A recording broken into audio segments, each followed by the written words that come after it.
जुड़ना है तो बता दूं कि हितम मनोहारी के दुर्लभम बचा।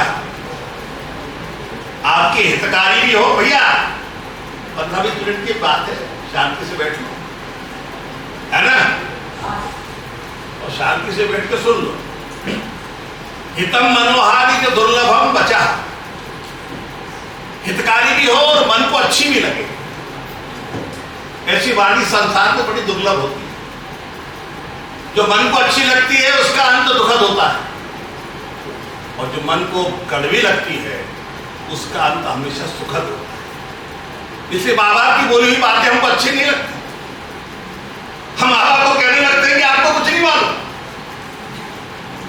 अभी हम जमीन से निकले, हम कहते हैं हमें सब मालूम, क्योंकि हमारे आगे पीछे की फौज ऐसी तैयार हो चुकी है जो हमारे उत्प्रेरक भी हैं और अपनी दिशा को निर्धारित कर नहीं सके पर हमारी दिशा को निर्धारित कर देते हैं। तात्पर्य मेरा कहने का, हमारी मित्र मंडली, विद्यार्थी जीवन आसान नहीं। उस पेड़ से पूछो जिसको काटा जाता है, छाटा जाता है, और बाद में लोग उसको देखते हैं तो बड़े ताली बजाते, प्रसन्न होते हैं कि वाह क्या वृक्ष बना है। और वही वृक्ष जब जंगल में होता है तो उसको देखकर लोग डरते हैं। वही पत्थर जिसको शिल्पकार मूर्ति बनाकर सामने रख देता है तो आने वाले तक युग युगों तक वो प्रणम्य हो जाती है, वो प्रस्तर की पाषाण की मूर्ति जिसमें प्राण नहीं। और वही पत्थर जब ऐसे ही पड़ा रहता है धूल धूसरित हुआ तो लोग जानते ही वो घूरे पे पड़े हुए पत्थरों पर लोग क्या किया करते हैं। तो हमारे हाथ में जीवन को संभालना और संभालना दोनों हमारे हाथ में। विद्यार्थी का मतलब है तपस्या, विद्यार्थी का मतलब है जिज्ञासा, जीतने की इच्छा, विद्यार्थी का मतलब है जिज्ञासा, जानने की इच्छा, विद्यार्थी का मतलब है जिज्ञासा, जाने की इच्छा, अपने निश्चित उद्देश्य की। क्योंकि आपका जीवन व्यक्तिगत जीवन नहीं, आप एक केवल एक इकाई के रूप में संसार में नहीं आए। माता पिता को पूछो, वो अपना पेट काट कर आपको पढ़ा रहे हैं, वो अपनी महत्वाकांक्षाओं, अपनी इच्छाओं, अपनी अभिलाषाओं को कम कर देते, शादी लेनी नहीं लेते, पेट सिलाना नहीं सिलाते। उनकी पथराई हुई आंखें आपके अभ्युदय को देखना चाहती हैं, उनकी पथराई हुई आंखों में आपके लिए बहुत बड़े बड़े सपने हैं। वो ये नहीं जानते कि आप यहां पर दूर जाकर क्या कर रहे हैं।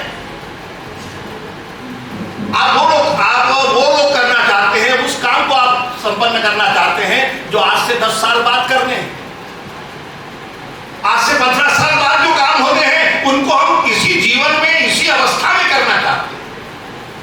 और इस अवस्था में जो करना है वो हम छोड़ देते हैं। विद्या या विद्या सा विमुक्त है, विद्या वही है जो मुक्ति का साधन है। विद्या दो ही प्रकार की होती है, एक विद्या और एक अविद्या। अविद्या से हमको हमारे जीवन जीने के साधन प्राप्त हो जाते हैं, और विद्या से हमको परम श्रेय सुख की प्राप्ति होती है, जिसको हम मोक्ष कहते हैं, जिसको हम निर्वाण कहते हैं, जिसको हम जन्नत कहते हैं। जो कहना है कहते, परंतु अपने जीवन को जाया मत करो मेरे भाइयों। इसलिए मुझे कहना पड़ा कि 10 मिनट जरा सुन लो यार। ये बातें आपको सुनने को नहीं मिलेंगी। घर में हम सुनना चाहते हैं तो माता पिता को हम अवॉइड कर देते हैं, और यहां तो जबरदस्ती सुनने को मिल रही है, खबरा बंद है। पर ये बातें कान में जाएंगी तो आपको शीशे के समान घुसेंगी कान, चुभेंगी दिल में। और मेरा उद्देश्य यही है कि आपके जीवन में कभी दिल में कोई बात चुभ जाए तो आपका जीवन अलौकिक हो जाए। तो केवल यूजी करने का अपना दायित्व थोड़ी। डिग्री का मतलब है कि A4 साइज का एक चिंदड़ा पांगड़ा लटका हो दीवार पर। रोज के रोज भारत सरकार की तरफ से डाटा निकलता है कि बेरोजगारी इतनी बढ़ गई।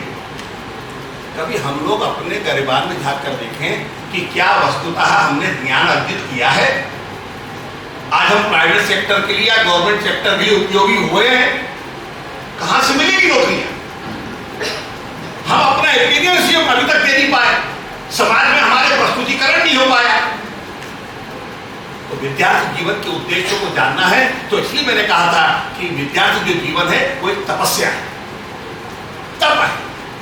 और तप का मतलब केवल आंख मूंद करके ध्यान लगाना नहीं होता, अपनी महत्वाकांक्षाओं को, क्योंकि ये उम्र है, इस उम्र में इच्छाओं का उद्दाम प्रभाव होता है। हमें वो अच्छा लगता है जो हमारी इंद्रियों को सुख देता है, हमें वो अच्छा नहीं लगता जो हमारी इंद्रियों को सुख नहीं दे रहा। और तपस्या वह है जो इंद्रियों को सुख न दे, जो हमको अच्छा न लगे, हमें उसे करना पड़े, क्योंकि भविष्य का निर्धारण उसी से होना है। इसलिए हमें भूत को देखते हुए, वर्तमान में रहते हुए अपने भविष्य का निर्माण करना है। यह विद्यार्थी जीवन का प्रमुख उद्देश्य है, जो भविष्य का निर्माण, क्योंकि काल का कोई विभाजन नहीं, कोई भूतकाल नहीं होता, कोई वर्तमान काल नहीं होता, तो भविष्य काल नहीं होता। भूतकाल हमारे मेमोरी की, हमारे स्मरण की बातें, वर्तमान हमारे सामने, और भविष्य हमारी महत्वाकांक्षाएं। उस महत्वाकांक्षा को हम भविष्य कह देते हैं, जो हमारे स्मृति का विषय बन गया है उसको हम भूत कह देते हैं, और हम वर्तमान में जो जी रहे हैं तो हमारा वर्तमान काल है। स जाता ये न जाते न जाति वंशः समुन्नतिम, वही पैदा हुआ है संसार में जिसके पैदा होने से वंश मतलब आपका कुल, आपका समाज, आपका राष्ट्र और आपका विश्व अभ्युन्नति को प्राप्त हो, उन्नति को प्राप्त हो। आपको पाकर समाज गौरव की अनुभूति करे तो समझ लीजिए आपका जीवन सफल है।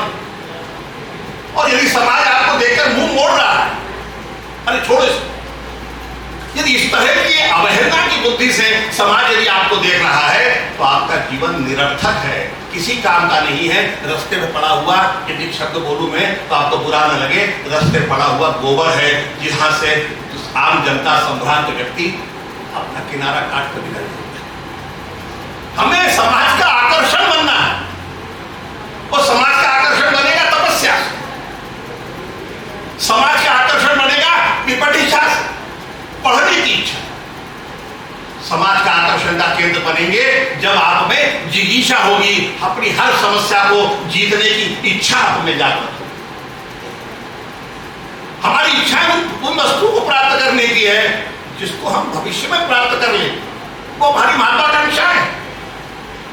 और उसकी योग्य हम बने तो हमें अपने बनने के ऊपर और हमें अपने को बिल्डअप करने के ऊपर हमारा ध्यान बहुत कम है।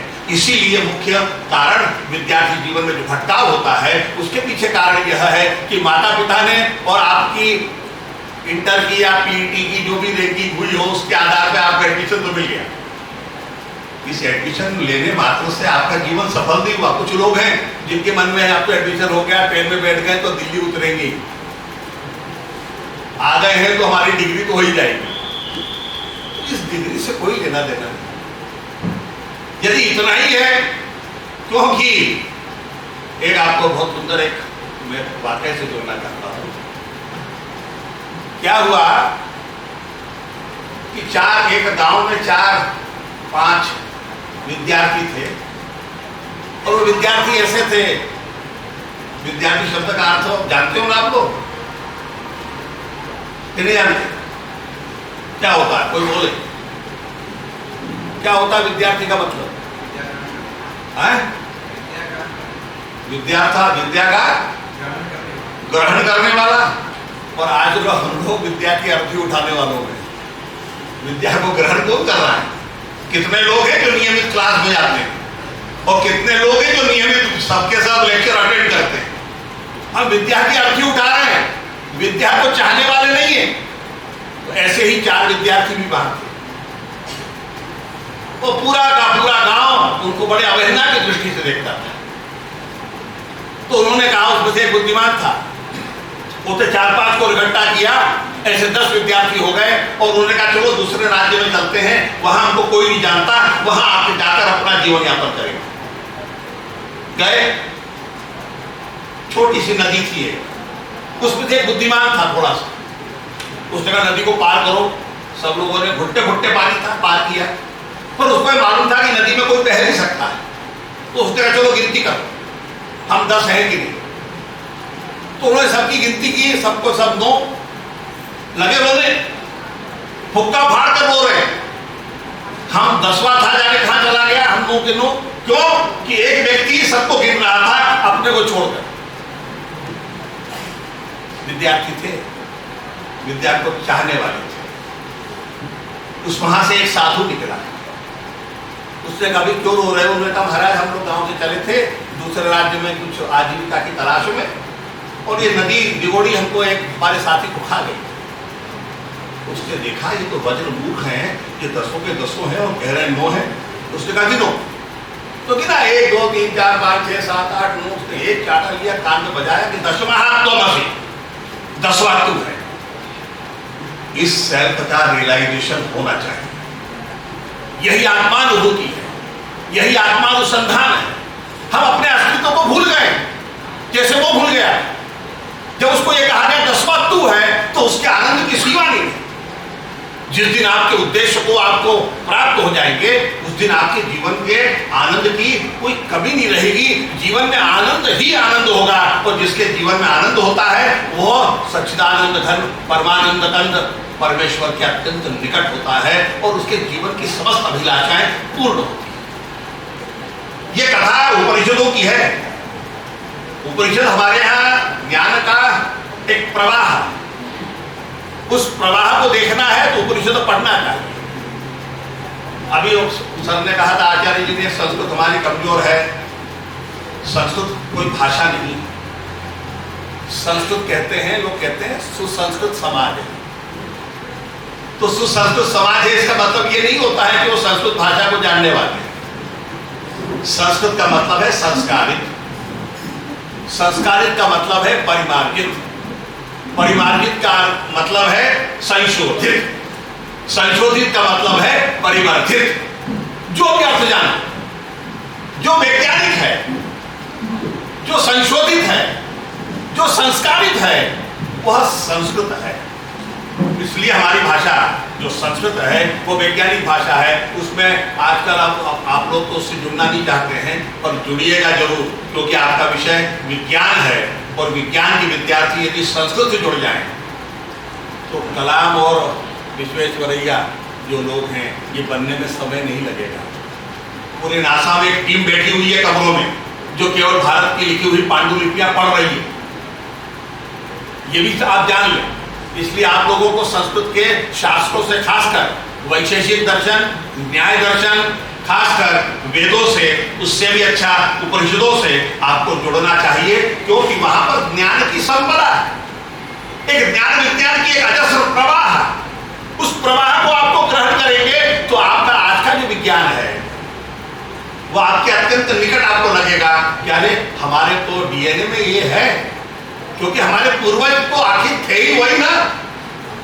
आज हम कहते हैं कि अरण्य में रहते हैं, अरे हम सब लोग अरण्य संस्कृति के ही लोग हैं। हम सब लोग जंगल के ही रहने वाले निवासी। तीन ही तो सभ्यता थी, एक वनवासी, एक ग्रामवासी, एक जनपदवासी। आज आपको हम अपने आप को नगर निवासी कहते हैं, उस वक्त शब्द था जनपद। तो जनपद के रहने वाले अपने आप को सभ्य कहते थे। ग्राम में रहने वाले थोड़े से अल्लड़ थे, और वन में रहने वाले तो बिल्कुल निखालिस शुद्ध आत्माएं थे। तो उन शुद्ध आत्माओं ने हमारे लिए ज्ञान के भंडार रखे। इसलिए मेरे भाइयों, मेरे विद्यार्थियों, मेरे से तो आपको कुछ मिल नहीं रहा है, पर ये बातें जो है वो आपके कान में गूंजेगी जरूर, कि अपने जीवन को यदि समझना है तो माता पिता के साथ खिलवाड़ मत करें। पहली, क्योंकि माता पिता की बहुत आकांक्षाएं, महत्वाकांक्षाएं, अभिलाषाएं, उनका भविष्य, क्योंकि आप नहीं जानते, आप जब फेल हो जाते हैं, एडिकेटी आ जाती है, तो माता पिता पे क्या गुजरती है। आप उनको भी धोखा दे ले चलेगा, पर मूर्खता तो तब हद हो जाती है जब हम अपने आप को धोखा दे देते हैं। और हम अपने आप को जो धोखा देते, समझ लीजिए वो मतवाला है, और ऐसे मतवालों का अंत हो जाता है। और फिर वो पता लगता है कि कहीं पर कैशियर हैं, कहीं पर ड्राइवर हैं, कहीं पर। अब पीएचडी करके लोग चपरासी के लिए आवेदन कर रहे हैं और पेपर में उसको लोग छपा रहे हैं कि पीएचडी इस देश में जो रोजगार नहीं है। अरे उस पीएचडी वाले से पूछो तो तुमने पीएचडी की कैसे? एमटेक करने से, एमई करने से जॉब मिलने की गारंटी नहीं। एक गुलाब होता है जिसमें सुवास होती है, खुशबू होती है। एक गुलाब ऐसा होता है जो केवल शोभा का होता है, जो गुलदस्तों में लगाया जाता है। हम गुलदस्ते के फूल बनना क्यों चाहते हैं? हम बने कस्तूरी, हम बने केशर, हम बने गुलाब असली कि जिसका सुवास फैले तो पूरा उपवन में है। क्या आने वाले जनता को कहे कि अरे यहाँ सुंदर फूल लगे। तो हम ऐसे विद्यार्थी बने जहां हमारे ज्ञान का आलोक हमारे चेहरे से दिखना चाहिए, चेहरा तेजस्वी होना चाहिए। आज का विद्यार्थी बुझा हुआ है, मुरझाया हुआ। क्यों? तपस्या। तपस्या नहीं मतलब ब्रह्मचर्य नहीं। ब्रह्मचर्य का मतलब आप लोग जो समझते हैं वो नहीं। ब्रह्मचर्य का मतलब होता है अपनी इंद्रियों को केवल एक ही उद्देश्य की ओर लगाना, और वह उद्देश्य है विद्याध्ययन। और अपने गुरुओं के प्रति आदर बुद्धि, और अपने ग्रंथों के प्रति आदर बुद्धि, उसका नाम है ब्रह्मचर्य। जो ब्रह्म को जानता है वो ब्रह्मचारी है, और वह ब्रह्मचर्य है। ये सब बातें नहीं है। शब्द के अनेक अर्थ होते हैं, अनेक अर्थों के लिए एक शब्द होता है। आपको एक छोटी सी बात बता दूं, यदि आप पूछें अंग्रेजी में तो धरती के लिए कोई बताइए कौन सा शब्द है? अर्थ के अलावा होता है? कोई नहीं है। अब मैं आपको 27 शब्द बताता हूं, एक दो नहीं, 27। भू शब्द, भूमि, अचला, अनंता, रसा, विश्वंभरा, स्थिरा, धरा, धरणी, चोणी, जा, काशपी, क्षिति, सर्वम सहा, वसुमती, वसुधा, उर्वी, वसुंधरा, गोत्रा, को, पृथ्वी, पृथ्वी, क्ष्मा, अवनी, मेदिनी, मही।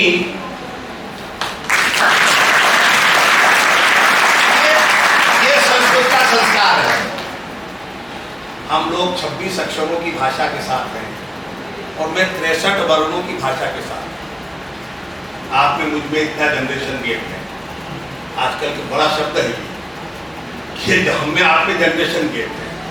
मूर्ख हैं, कोई जनरेशन गैप नहीं होता। 63 वर्णों से जुड़ोगे तो आपका ज्ञान का आलोक, आपका चश्मा, आपकी दृष्टि व्यापक हो जाएगी। क्योंकि अंग्रेजी में कोई भाषा बुरी नहीं होती, पर हर भाषा की अपनी एक मर्यादा भी होती है। इसलिए अंग्रेजी के शब्द जब बनते हैं तब कई वर्णों को साइलेंट कर देना पड़ता है। एनओटी नॉट भी कहिए, वो कैनो जीएसटी नॉट नॉट कहिए, दोनों का प्रोनाउंसिएशन एक। नॉट एक का मतलब है नहीं, एक का मतलब है गांठ। और तो अंग्रेजी में एक मर्यादा है, तो भी 26 ही वर्ण है। निमोनिया की स्पेलिंग बनानी हो तो बनाइए, साइकोलॉजी की स्पेलिंग बनानी हो तो बनाइए। तो वहां पर क्या कहना पड़ता है? साइलेंट हो गया। क्यों? कि वहां शब्द मर्यादा, और हमारे यहाँ शब्दों की मर्यादा नहीं है। हमारे यहाँ 63 वर्ग बनाइए, जितने शब्द बन गए, 4000 रूट है, धातु, बनाइए शब्द जितने बन गए। तो तात्पर्य कहने का क्या है कि विद्यार्थी जीवन में दृष्टि संकुचित नहीं होनी चाहिए। जहां से जो मिले उसको ग्रहण करो। ये नहीं होना चाहिए कि यार ये हमारे में नहीं होता, ये हमारे में नहीं होता, ये तुम्हारे में नहीं होता। ये संकीर्ण भावना नहीं होनी चाहिए। अयम निजाह मरोव्यति गणना लघु चेतसाम उदार चरितानाम तो वसुधैव कुटुंबकम। ये मेरा है, ये दूसरे का है, ये संकीर्ण विचारधारा। कोई कुछ भी मेरा नहीं है और कुछ भी तुम्हारा नहीं है। अरे सब कुछ तो यही छोड़कर जाना है। चाहे कितने भी बड़ी बिल्डिंग बना लो, कितनी बड़ी गाड़ी ले लो, यही छोड़ के जाना पड़ेगा। और केवल एक वस्तु साथ जाती है, वह है ज्ञान। जाते समय 17 अवयव शरीर से निकलते हैं, केवल आत्मा ही नहीं जाता। 5 ज्ञानेंद्रियां भी जाती है साथ में, 5 कर्मेंद्रियां भी जाती है, पंचतन मात्रा भी जाती है और बुद्धि भी जाती है। ऐसे 17 अवयव उसके साथ जाते हैं। उसको कहते हैं सूक्ष्म शरीर। जमाई ले रहे हो यार, तुम्हारे पल्ले कुछ नहीं पड़ रहा, क्यों जमाई ले रहे हो? तो तात्पर्य कहने का यह है, जमाई दो ही प्रकार से आती है, या तो पानी कम पिया है या रात भर जागे। और यदि पढ़ने के लिए जा रहे हो तो कोई दिक्कत नहीं, और यदि ऐसे ही जागे हो दिक्कत। सुधार लेना अपना जीवन, नहीं तो बिगड़ जाए। क्या होता है, जो पानी बहता है तो उसको उस तरह बहता है जहां ढाल मिलती है आदमी वहां पानी बहने लगता है। तो हमारा जीवन बहुत कठिन है डगर पर है। हमें विषय भी दिया गया था कि विद्यार्थी जीवन के उद्देश्य, सबसे पहले तो विद्यार्थी बने तब उद्देश्य देखें। और विद्यार्थी बनने के लिए, अरे यार बात मत करो भाइयों, यदि आधी घंटे तुम नहीं सुन सकते तो फिर क्या पढ़ोगे? आधे घंटे सुनने की ताकत रखो। कड़वी लगेगी कोई बात नहीं, तो सुनो। बड़ा कठिन है, पानी को जहां ढाल मिलता है वहां पानी बहने लगता है, पानी की निर्बाध गति होती है। ऐसे ही ये उम्र है, इसको ढाल मिलने की जगह बहुत है, बहुत कठिन है डगर पर रहती और झटपट भर लाओ जमुना से मटकी। एक डिग्री का एक निश्चित काल है, समय। उस समय में यदि डिग्री प्राप्त कर ली और अच्छा कर लिया और ललाट पर यदि तेज आ गया विद्या का, और लोग कहें कि नहीं साहब, नहीं कस्तूरी का मोदहा शपथेन विभाव्यते, हाथ में कस्तूरी लेकर किसी को कसम नहीं देनी पड़ती कि मेरे हाथ में कस्तूरी है। तो आपका एक्सपीरियंस जहां हो, आपका जहां प्रस्तुत आप हो, तो तत्काल समाज को लगना चाहिए कि ये है, ये विभूति। तो भूति से विभूति बनना है, हमें सामान्य से असामान्य होना है, हमें सरल से कठिन होना है। और कठिन का मतलब यह नहीं है कि हम समाज के लिए निरुपयोगी होते हैं। विद्यार्थी जीवन के प्रमुख उद्देश्य, नहीं मानोगे, बड़ा कठिन है श्रीमान। तो तात्पर्य, हम जीवन को, चाहे वो विद्यार्थी जीवन हो चाहे गृहस्थ जीवन हो, हमारे यहाँ 4 ही आश्रम हैं। एक ब्रह्मचर्य आश्रम है जिसमें हम विद्या ग्रहण करते हैं, एक गृहस्थाश्रम है जिसमें हम जो 20 साल बाद काम करने हैं, जिसको हम अभी करने की जद्दोजहद में हैं, उसको गृहस्थाश्रम करते हैं। और एक फिर वानप्रस्थ है, 50 के बाद 60 के बाद हम सामाजिक दायित्वों से आने वाली पीढ़ी को सौंपकर हम एक कदम पीछे हो जाते हैं, वो वानप्रस्थ है। और वानप्रस्थ के बाद संन्यास्त हो जाते हैं, समस्त अभिलाषाओं के फलों से अपने आप को मुक्त कर लेते हैं, उसको संन्यास। संन्यास का मतलब ये नहीं है कि आप गेरुआ वस्त्र धारण करके बाहर निकल जाए, फकीर बन के घूमने लग जाए, ये संन्यास नहीं। संन्यास का मतलब है कि किसी भी कर्म के फलों के प्रति अनासक्त हो जाना, अर्थात अब कुछ नहीं चाहिए, अब केवल अपने मूल स्वरूप को हम जान लें। क्योंकि शंकराचार्य को, आदि शंकराचार्य जब गए थे नर्मदा के किनारे ओंकारेश्वर में, तो उनसे पूछा गया था कस्त्वम, तुम कौन हो? तो उसने ये नहीं कहा था कि मैं शंकर हूं। उसी दिन उसकी दर्शन की यात्रा प्रारंभ हो गई थी, क्योंकि विद्यार्थी थे हम। रमेश, देवेश, दिनेश या और कोई नाम, ये शरीर का नाम हो सकता है, पर ये भीतर बैठे हुए सदघन चिद्घन आनंद घन अकारण तरुण करुणा वरुणालय सचिदान घन परमानंद कंद, उसका नाम नहीं है वो, उसका कोई भी नाम नहीं।